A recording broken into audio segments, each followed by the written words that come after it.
লাগে হাঁটতে তোর হাত ধরে, ভাবনা তোর আসছে দিন রাত ধরে, ভাল লাগে হাঁটতে তোর হাত ধরে, ভাবনা তোর।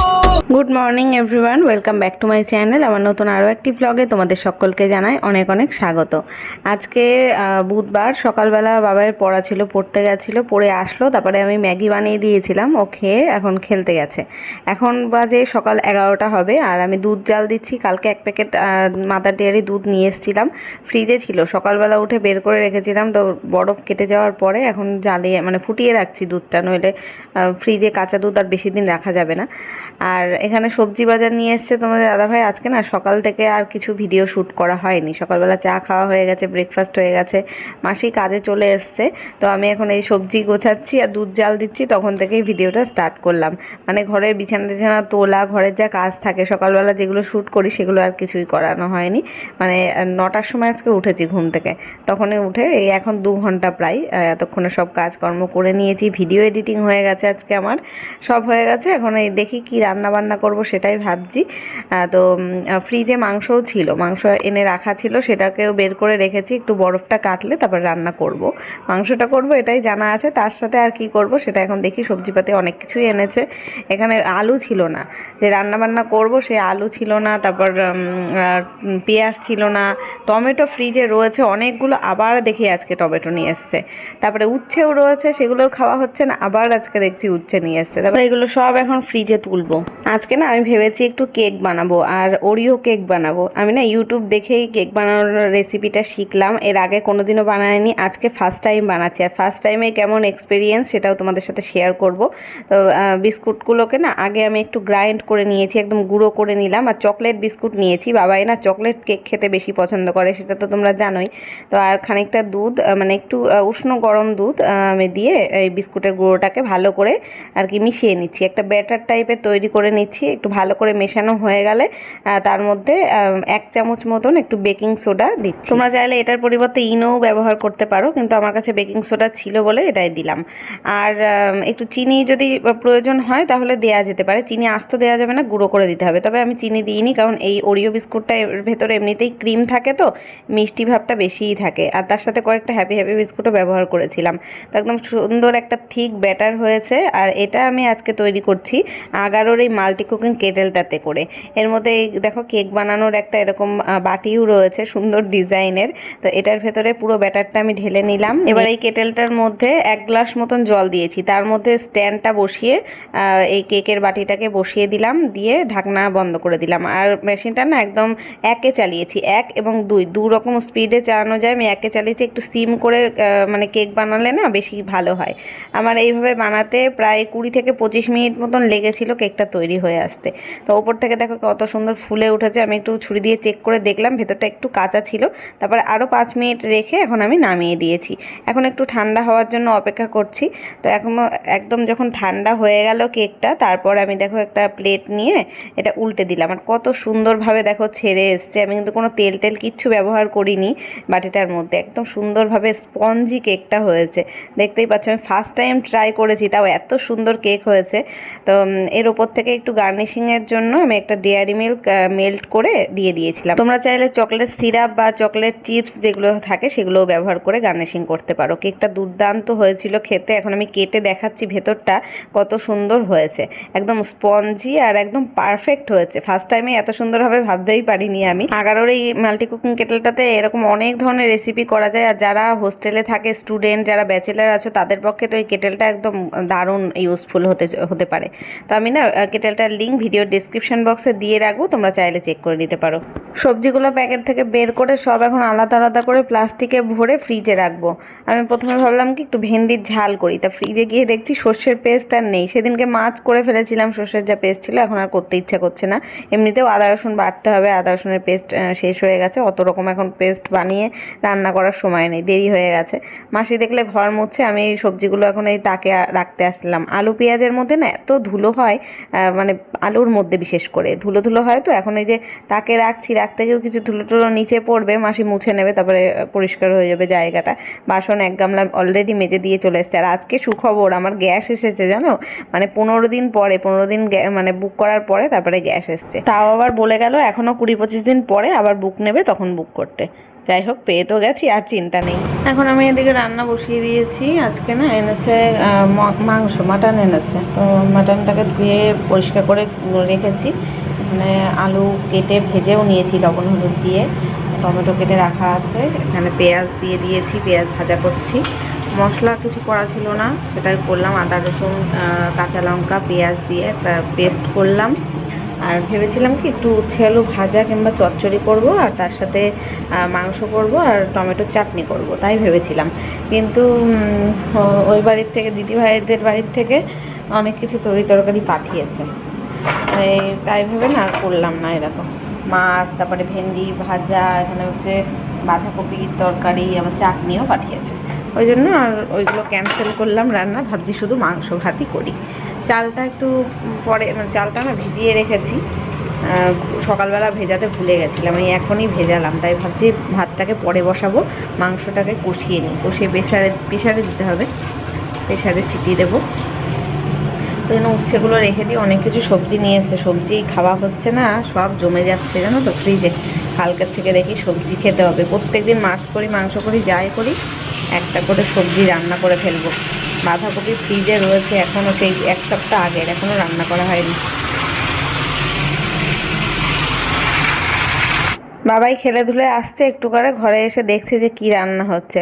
গরম মশলা ফোড়নে দিয়েছিলাম, সুন্দর একটা গন্ধ বেরিয়েছে, তো তাই দেখতে এসছে, বলছে মাংস দাও আমাকে 1 পিস খাবো, মানে কষা মাংস। তা আমি বললাম কষা কি দূরে থাক, আমি এখনো মশলাই দিয়ে পারিনি এর ভেতরে, সবে মাংসটা পেঁয়াজের ভেতরে দিলাম, হোক তারপরে দেবো। ও তার তর্সয় ও চলে গেছে। তারপরে যখন কষা হয়েছে তখন আর ওকে আর খুঁজে পেলাম না, যে কোথায় তার মানে ঠিক নেই, ততক্ষণ আমার রান্নাই হয়ে গেছে। তারপরে ওকে খেতে দিয়ে দিই, ভাত আর কি দিয়ে দিয়েছিলাম, স্নান করে আসলো তখন। আর খাসির মাংস কষা না খাওয়াই ভালো, কড়াইতে না খুব ভালোভাবে কষানো হয় না। আর আমি যেহেতু প্রেশার কুকারে দিই, ওই জন্য কড়াইতে পুরো ভালোভাবে একদম নরম করে টেন্ডার করে কষায়ও না। মশলার থেকে তেলটা বেরিয়ে আসলেই আমি প্রেশারে দিয়ে দিই, বেশি একটা আর কি কড়াইতে বসিয়ে গ্যাস নষ্ট করি না। প্রেশারে দিলে কি 4-5টা মতন সিটি দিলেই হয়ে যায়। আজকে যা বুঝলাম বাবাইয়ের মনে হয় খিদে পেয়ে গেছে, আসলে সকালবেলা 2টো ম্যাগি বানিয়ে দিয়েছিলাম, তাই খেয়েছে। আর অন্যদিন ভাত খায় কিংবা ভারী কিছু খায়, গোলা রুটি বানিয়ে দিই কিংবা মানে পাস্তা টাস্তা কিছু বানিয়ে দিচ্ছি, এগুলো না পেটে থাকে অনেকক্ষণ, কিন্তু ম্যাগি খেলে বেশিক্ষণ পেটে থাকে না। তারপরে খেলাধুলা করছে তো, ওই জন্য মনে হয় খিদে পেয়ে গেছে। আমি ওকে বললাম তাড়াতাড়ি স্নান করে নিস, তোকে আগেই খেতে দিয়ে দেবো, আমরা পরে স্নান করে এসে খাবো। তো এখন এই যে প্রায় 1টা-1.5টা মতন বাজে, অনেকগুলো খোসা, মানে আদা রসুন ছাড়িয়েছি না, প্রচুর খোসা হয়েছিল, সেগুলো সব তুলে নিলাম, নইলে ফ্যান ওইদিকে চালালে রসুনের খোসাগুলো হালকা হয় তো উড়ে উড়ে সারা ঘর হয়ে যাচ্ছে। আর রান্না করতে করতে তো আমার রান্নাঘর গোছানো অভ্যাস আছে, সেটাই করছি। আর মাংসটা প্রায় অনেকটাই কষানো হয়ে গেছে, তা ভাবলাম চালটা ধুয়ে ভিজিয়ে দিই, বাবাই যখন খাবে বলছে তাড়াতাড়ি, তো খেতে দিয়ে দেবো। ভাত না হলে আবার আর বেশিক্ষণ ভেজানোর দরকার নেই। সকালবেলায় আমার ভুল হয়েছে, যখন মাংস ফ্রিজ থেকে বের করে রাখলাম তখনই যদি চালটাকেও ভিজিয়ে রাখতাম তাহলে ভালো হতো, ঝরঝরে ভাতটাও হয়, গ্যাসটাও কম পড়ে, আর ভাতও তাড়াতাড়ি রান্না হয়ে যায়। মানে এখন গ্যাসের ক্রাইসিস বলে একটু তো বুঝে শুনে চলতেই হবে। যদিও আমার 2 মাস চলে যায় গ্যাসে, তবে এখন পুরোপুরি সমস্ত কিছুই এতেই মানে রান্না হচ্ছে। তো আগে ইন্ডাকশানের কথা তোমরা অনেকে দেখি জিজ্ঞেস করো, ওটা আমার মায়ের ইন্ডাকশান ছিল, মাকে আবার ফেরত দিয়ে দিয়েছি। একটা দেখি আমার বাড়িতেও ইন্ডাকশান কিনতে হবে, নইলে এই যে গ্যাসের সমস্যার হচ্ছে, মাঝে সাঝে ইলেকট্রিক জিনিসে রান্না করাই ভালো। তাও তো এখন অনেক কিছু ইলেকট্রনিক জিনিস আমার ঘরে রয়েছে, সেগুলোতেই করি দেখেছো। তাই যে মাংসটা কষানো হয়ে গেছে, সুন্দর করে কষিয়ে নিলাম। আর আমি না আজকে এই খাসির মাংসর মধ্যে ওই বিরিয়ানির মশলা বেটে রেখেছিলাম না খানিকটা কিছুদিন আগে, তাই 1 চামচ মতন দিয়েছি, তো ওই জন্য টেস্টটা দারুণ হয়েছে, গন্ধ শুকে মনে হচ্ছে বিরিয়ানির ফ্লেভারের যেই মাংসটা হয় সেরকম হয়েছে। তো এই যে প্রেশার কুকারে দিয়ে দিলাম, আলুটা এখন লাস্টে মেশালাম, ভেজে তুলে রেখেছিলাম। আর আমি সবসময় কষানোর মধ্যে আলু দিই না, তাহলে প্রেশারে দিলে আলু আর খুঁজে পাওয়া যায় না, একদম গলে ক্ষীর হয়ে যায়। যখন এই প্রেশারে বসাই জল দিয়ে, তখনই আলুটা ওপর থেকে দিয়ে দিই, তাই করলাম। আর এই যে 4-5টা মতন সিটি দেবো, ওদিকে ভাতটাও প্রায় হয়ে এসছে।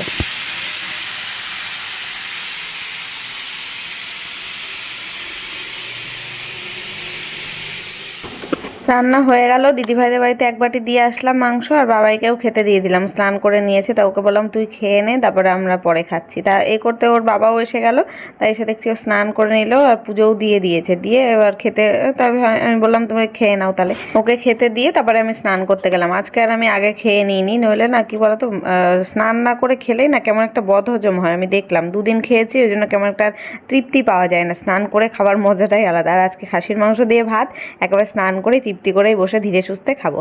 তাই শ্যাম্পু করে যে স্নান করে চলে এসেছি। এখন চলো খাওয়া দাওয়া করে নিই, আবার পরে দেখা হচ্ছে। প্রদীপই ধরাসনি, চা করতে গিয়ে ফেলে দিলাম জানিস, উতলে গেল পুরো, একদম উতলে পড়ে গেছে। এই যে 2 কাপ চা হয়ে গেল। বাবাই তো করতে বসছে দেখলে। চা খেয়ে আমার অনেক কাজ, এখন কি কাজ এখন বলতে পারছি না, তবে অনেক কাজ আছে। এই আয় বাবাই, কি একবারে গুছে আসছি। আজকে আয়নাটা মুছিনি, দাগ দাগ করে ফেলেছে। ঘরের মধ্যে কি গরম, আমাদের বাইরে কি সুন্দর ঠান্ডা হাওয়া দিচ্ছে। দরজার কাছে দাঁড়ালে কি সুন্দর ঠান্ডা হাওয়া।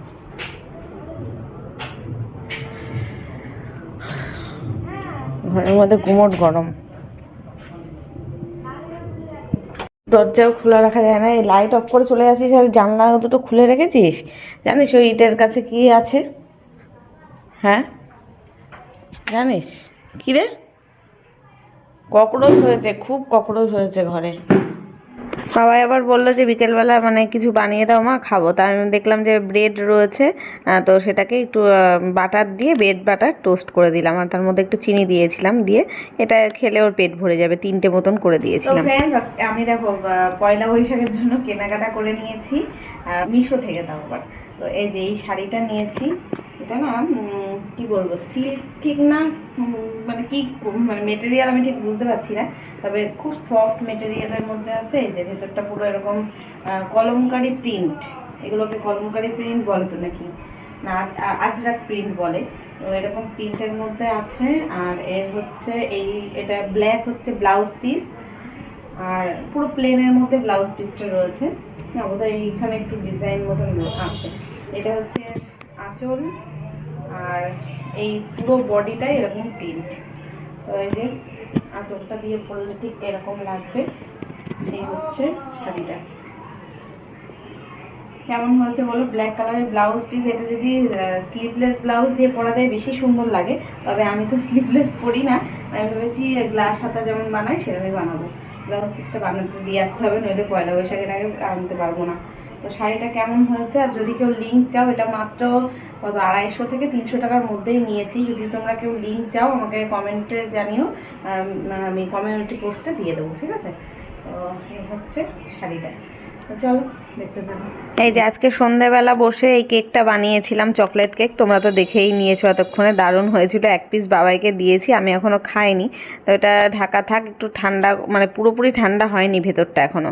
তো এখন বাজে যে রাত 10টা। এখন আমি ভাত টাত খাবার দাবার সব গরম করতে আসলাম। তা তখন আবার ওর বাবা বলছে এখন খাবে না, আর বাবা বলছে না এখন খাবো না, ওই কেকটা খেয়েছে তো, তা বলছে একটু পরে খাবো, খুনি 11টার দিকে ভাত খাবো। তা আমি আবার এই ঘরে চলে আসলাম। ওই যে শাড়িটা সন্ধ্যেবেলা তোমাদের দেখিয়েছিলাম না, মিশো থেকে নিয়েছি। শাড়িটা খুবই সুন্দর এসছে, মানে দাম অনুযায়ী একদম সুন্দর। তো ওটাকে আবার ভাঁজ করে রাখছি, কিন্তু এত সরসরে শাড়িটা যে ঠিক মতো আমি ভাজই করতে পারছিলাম না। তা ভাবছি ওই ব্লাউজ পিসটা কাটিয়ে নিয়ে আসবো কালকে গিয়ে, আর একটু পিকো করে আনবো। পাড়টা লাগালেও হয়, না লাগালেও হয়।